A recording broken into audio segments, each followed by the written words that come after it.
So we're now going to um, go to a different part of the world, if you want, Papua New Guinea.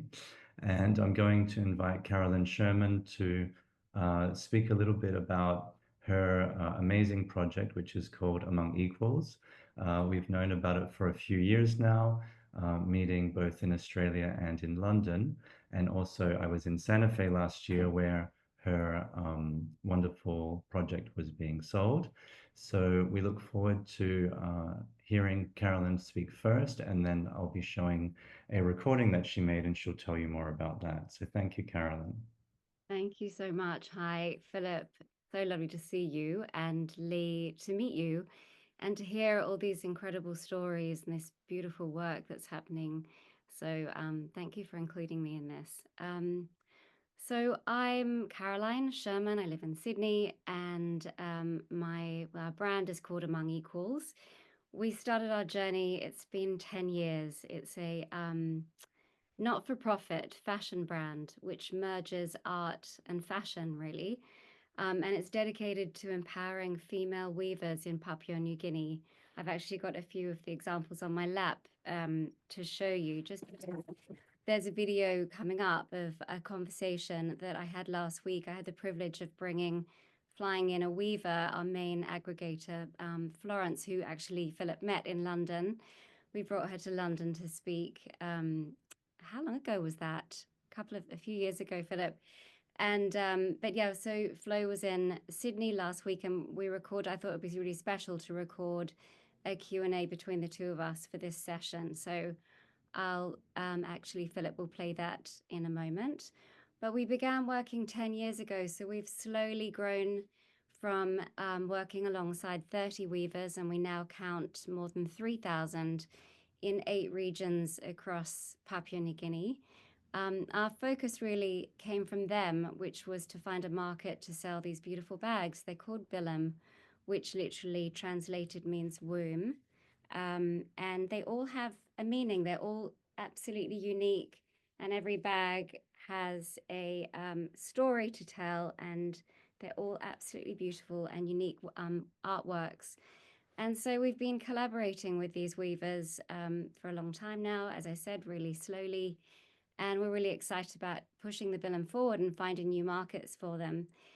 They're incredible, innovative weavers and artists, and the brand really is where it is today because of our, strong relationships that we've built over time, and this idea that Trent said as well of allyship and listening to what their needs are. And so, yeah, slowly, it's really been happening, and it's wonderful to be in this place. We've got a beautiful store in Sydney, and we sell online as well as at 52 retailers globally. And we're making all sorts of new, wonderful things and innovating all the time. So I think I'll hand over to Philip, who's going to play this short film about Florence and I.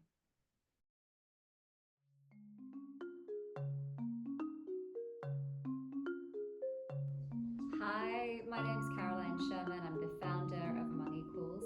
Thank you so much for having us. I'm here with Florence JAUKAE, who's here from Papua New Guinea. And I'd like to tell you a little bit about Among Equals and the story, how we've been going, and where we are now.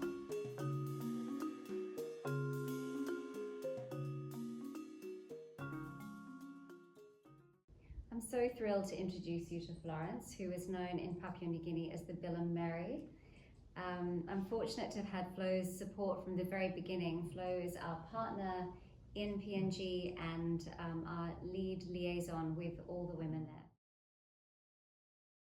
Well, culturally, Bilum and it is a traditional art that women do, and looking for buyers to turn the stories and the tradition and the culture of Bilum into something that is a commercial object is very challenging. Also, I basically wanted to know a buyer who can buy our product at the same time have respect for our product, our stories, our community, the stories that connect the community, the weaver and the family. So it's not all about the Bilum itself and selling a Bilum on a platform.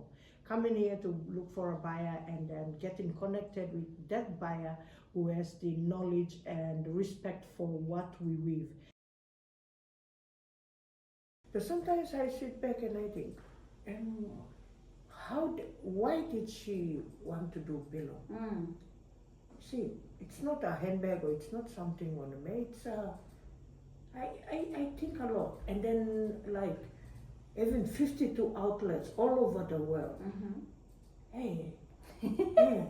Who does that? Right, that's so nice. Yeah. I think because I could see the women when I first went with you, and after just seeing the bags here at the gallery, I first went up there with you, and I could see these women, they needed a market, and I felt that there was such a gap that they didn't have access. And so my background is in textiles. I was always a designer, I was always painting and sketching, and I love textiles. I've got a passion for textiles and art, and I could see this beautiful art form and nobody else could see it. And it's like this hidden treasure, and to me that's my favorite thing, is discovering this beautiful product. Plus it directly impacts people, women, feeding their children, sending their little kids to school, putting a roof over their heads. So it's not only buying a beautiful bag, but the impact is so deep. And immediately, as soon as we buy a bag, you know, it affects these women, as you said to me today. And the cost of living is, everything is so hard, and there's, you know, it's difficult. I think it's really important to note that Among Equals is a not-for-profit. We have full DGR status. We started as a social enterprise, and it took a lot of time and effort to become a not-for-profit, but we proudly are now, and the funds benefit the community directly. And we see it aiding each, if you buy one bag, it aids at least 10 to 15 people.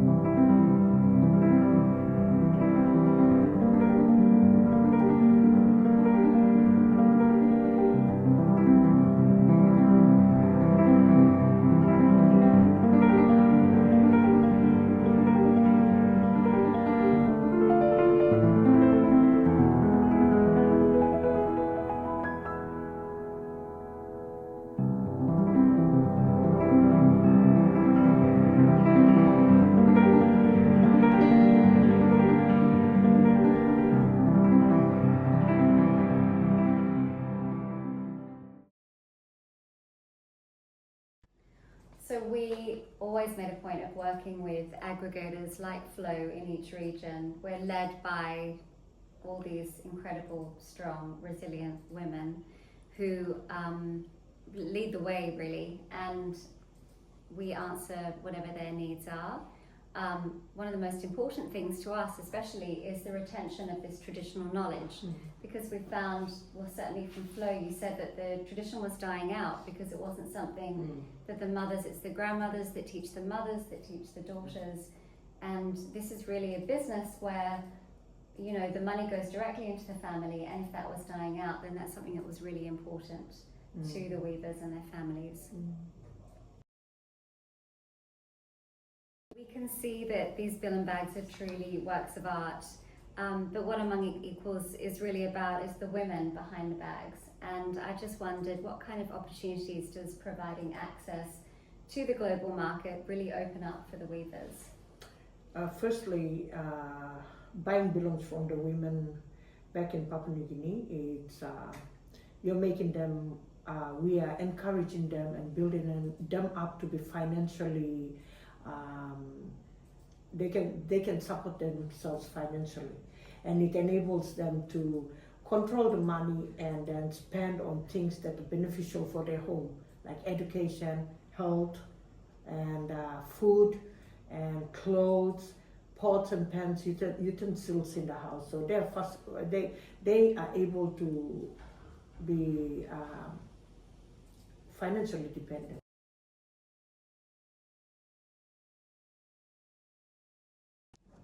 Recently, the weavers asked us to implement a training program in order to reach more communities. So I'd like you, maybe, if you can, just talk a little about the training and the workshops that have been happening.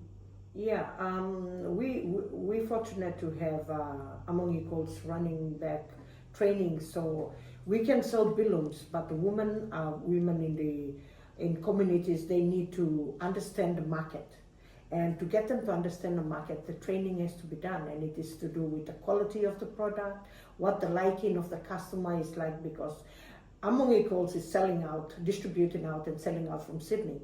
So it goes all over the world, 52 outlets. So in order for them to have more buyers, the women have to provide the best quality of the below.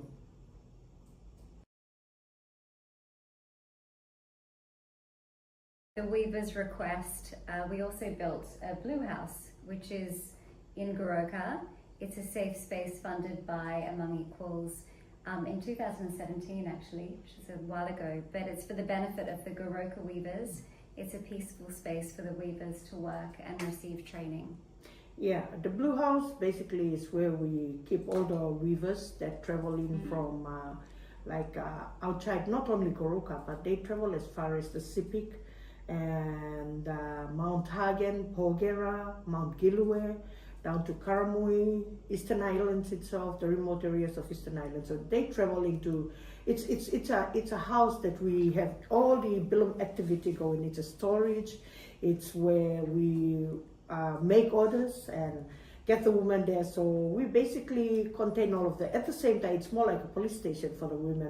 When the women are being abused by their husbands or their male people, or male especially in the community, they run to the Blue House, and then we connect them to the family violence sexual unit also. So it's a police station. So far we had about 4 men that went to jail and went to court for abusing the woman. So it plays a lot of role there. It's a storage for Bilum, it's a workspace for the women, it's a safe house for the women, containing them from law and order, keeping them safe. It also accommodates them when they travel out from far spaces. And in some instances, when we have weavers that travel in and couldn't make it back to the villages, they come over to and stay there for the night. And then, well, like if they're late to catch the bus and go back to the villages, they come over to the Blue House, they sleep in the Blue House, and then they wake up the next day and they go. So there's a lot of activity that is going on at the Blue House, and it's really, really helpful for us. Perhaps the most important thing of all really is that when you purchase a Bilum, it positively impacts the weavers' growing industry, which enables mothers and then also their daughters to become independent through their own trade and business. And what we saw before was that the little boys were all going to school, but not the little girls. And now the little girls are going to school. Yeah, sometimes people seem to ask, why are the boys, why are you saying the girls don't go to school and the boys go to school? Well, in our culture, men own the land, men have to get married, men have to be educated so they can look after their family and all this. While the women, it's a saying that they say something blomane.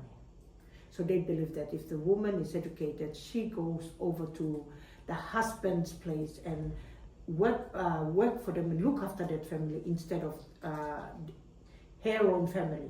Whereas for the men, when they're educated, when they have the job, they come back and look after their family. So the kind of thought is always there, and then men or boys are seen more important than the girls. So having a lot of little girls back in the village was very sad, seeing the little girls, and then the mother has to make a choice. Should I educate my son or my daughter?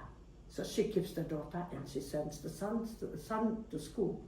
Now she can sell a Bilum and educate both her son and her daughter because she has the money to do that. Amazing.